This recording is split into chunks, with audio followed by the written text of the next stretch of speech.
Bismillahirrahmanirrahim. Assalamualaikum warahmatullahi wabarakatuh. Alhamdulillah wassalatu wassalamu ala Rasulillah wa ala alihi washabbihi wasallam. Para peserta belajar bahasa Arab online yang dirahmati oleh Allah Subhanahu wa taala. Alhamdulillah kita telah menyelesaikan untuk jilid yang pertama. Dan setelah kita menyelesaikan jilid yang pertama, kita akan merangkum semua kaidah-kaidah yang terdapat di jilid pertama. Dan sekarang kita punya buku panduan Durusul Lughah Al-Arabiyah. Di dalam buku ini merangkum semua kaidah-kaidah yang terdapat di Durusul Lughah di jilid yang pertama ya. Kita akan mencoba menjelaskan. Sekarang coba kita sampai di halaman kelima, pelajaran 1 ya. Kita buka pelajaran kelima. Pelajaran pertama halaman 5 ya. Pelajaran pertama. Dalam bagian ini kita mempelajari mahada. Apa ini? Ya, pelajaran ini kita mempelajari kata tunjuk. Mahada, apa ini? Hadza kitabun, hadza baitun, nam hadza baitun, la hadza masjidun, man hadza. Ya. Kemudian diperhatikan ada catatan. Ya. Ada catatan sini. Hadza dilafalkan hadza ya. Jadi tulisan hadza ini kata ha, huruf ha di situ tidak memiliki harakat panjang. Tetapi dalam pelafazannya itu kita melafazkan seperti ini, hadza ya, hadza, walaupun tidak ditulis dengan tulisan seperti itu ya. Kemudian nomor 2, bunyi n itu tanwin. Bunyi n pada akhir kata benda bahasa Arab kitabun ya, baitun, masjidun ya.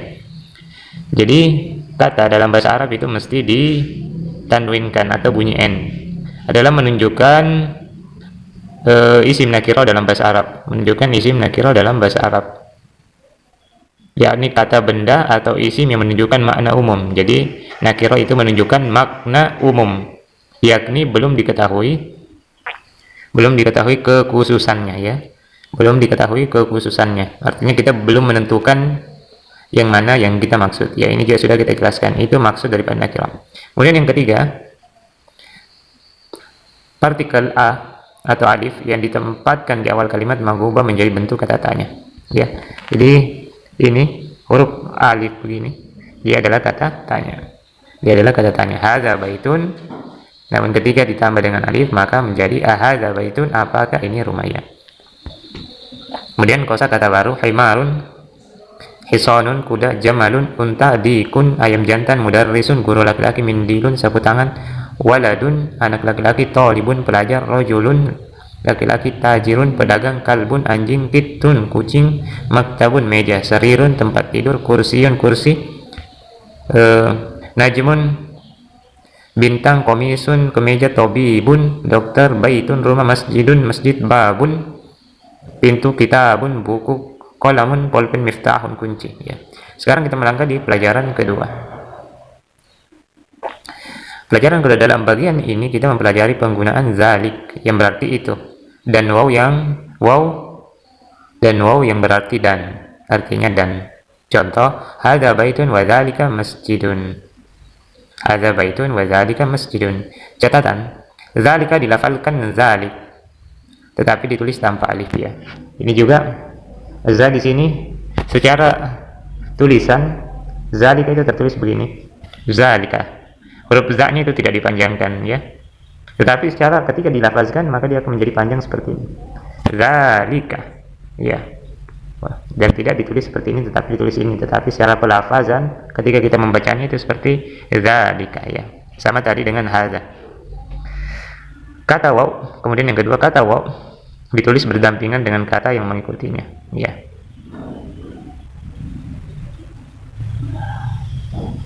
Kata waw ditulis berdampingan dan kata yang mengikutinya ya. Kosa kata baru, sukkarun, gula, labanun, susu, imamun, imam, hajarun, batu ya. Kemudian kita melangkah di pelajaran ketiga. Pada bagian ini kita mempelajari isim ma'rifah. Pada pelajaran ini kita mempelajari isim ma'rifah, yakni isim yang telah diketahui kekhususannya, isim yang telah diketahui kekhususannya atau benda tertentu. Lawan kata daripada ma'rifah yaitu nakirah. Nakirah itu belum ditentukan kekhususannya, adapun ma'rifah itu sudah ditentukan kekhususannya. Ketika al mengawali sebuah kata benda, maka isim nakirah dibuang ya. Jadi nakirah itu dia tidak memiliki alif lam, seperti baitun. Ini baitun tidak memiliki alif lam dan dia bertanwin. Tanda nakirah itu dia tanwin. Tanda nakirah tanwin. Dan tak ada ma'rifah adalah beralif lam. Ya. Beralif lam. Ketika dia beralif lam, maka tanda nakirahnya itu dibuang, yaitu tanda tanwinnya dibuang. Sehingga dia tidak boleh bertanwin, ya. Ketika dia sudah ma'rifah itu tidak boleh lagi bertanwin, karena tanwin itu menunjukkan tanda nakirah. Ya. Kemudian bahasa Arab terdiri dari 28 huruf. 14 diantaranya disebut huruf syamsiah dan 14 lainnya disebut qamariyah. Ya. Ini sudah kita jelaskan qamariyah, perbedaan qamariyah. Ya, sekarang diperhatikan penggunaan kata ma'rifah. Ini diperhatikan huruf vokal diawali a, i, u yang dihilangkan ketika didahului oleh kata lain disebut hamzah wasal. Ya. Yang dihilangkan ketika didahului oleh ya.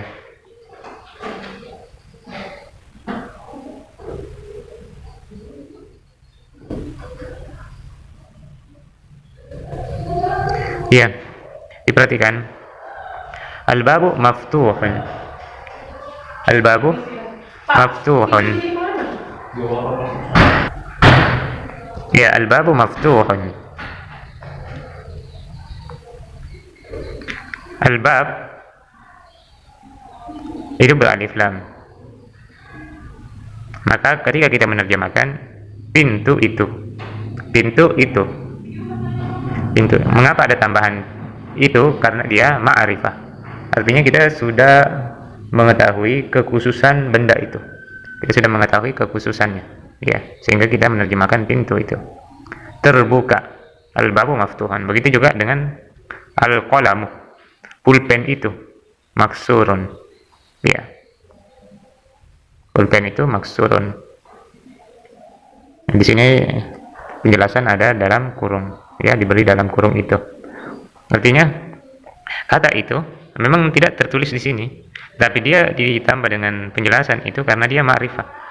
Al-babu, pintu itu. Ketika ada ditambahkan dengan kata itu, artinya ketika saya ucapkan kata itu berarti saya sudah mengetahui pintu yang mana saya maksud. Ya, pintu mana yang saya maksud. Ya. Kemudian catatan, kita telah belajar bahwa tanwin adalah tanda isim nakirah. Kata benda tertentu, contoh baitun. Ya. Hal ini tidak berlaku untuk kata sifat seperti maftuhun dan maksurun patah. Ya. Ya. Tidak berlaku kata sifat. Ya. Di sini ada penjelasannya. Dalam buku aslinya, keberadaan tanwin sebagai tanda isim nakirah diartikan dengan sesuatu atau sebuah untuk tunggal, sedangkan pengertian tersebut yakni sesuatu atau sebuah tidak dapat digunakan untuk kata sifat sebagaimana contoh di atas, ya. Dalam buku aslinya keberadaan tanwin, kita baca lagi. Dalam buku aslinya keberadaan tanwin sebagai tanda isim nakirah diartikan dengan sesuatu atau sebuah untuk tunggal, sedangkan pengertian tersebut yakni sesuatu atau tersebut tidak dapat digunakan untuk kata sifat sebagaimana contoh di atas, ya. Jadi ini al-babu, penjelasannya ini menyifati kata ini maftuhun, dia menyifati pintu atau mengkabarkan pintu, ya, mengkabarkan pintu. Biasanya kalau dia tidak beralif lam, dia ditambahkan sebuah, ya, sebuah atau sesuatu. Nantilah kita akan mendapatkan contoh kalimat yang ketika dia didahului dengan isim nakirah. Isim nakirah karena dia di sini bentuknya adalah kalimatnya bentuk pengkabaran, maka tidak ada arti sebuah. Ya, nanti kita akan tambahkan penjelasan mengenai hal ini. Ya, kosakata baru. Fakirun, qasirun. Ya, di sini ada lawan kata daripada kata ini, ya. Lawan katanya. Fakirun lawannya goniyun.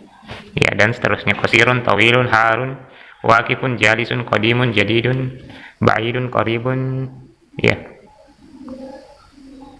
Qaribun, wasikhun, kabirun, sogirun, sakilun. Al-ma'u, ini sampai di sini sudah tidak memiliki ya batasan ini. Al-ma'u, air, al-waraqu, kertas, jamilun, tufahun, hulwun, dukan, ya.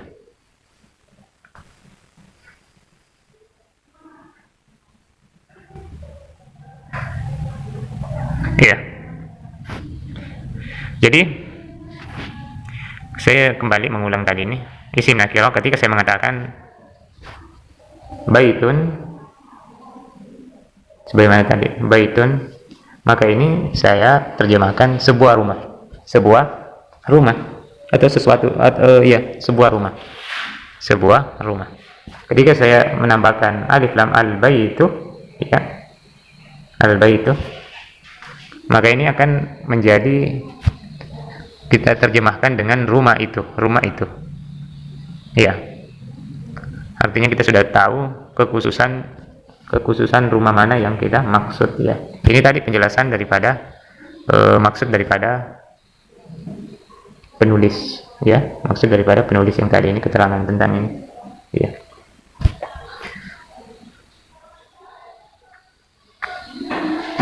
Di sini ada latihan halaman 15. Baca dan tulislah dengan akhiran yang benar. Contoh 1. Masjidun dengan tanwin al-masjidu. Oh, ini jawaban daripada halaman latihan atau halaman ke-15 dalam buku.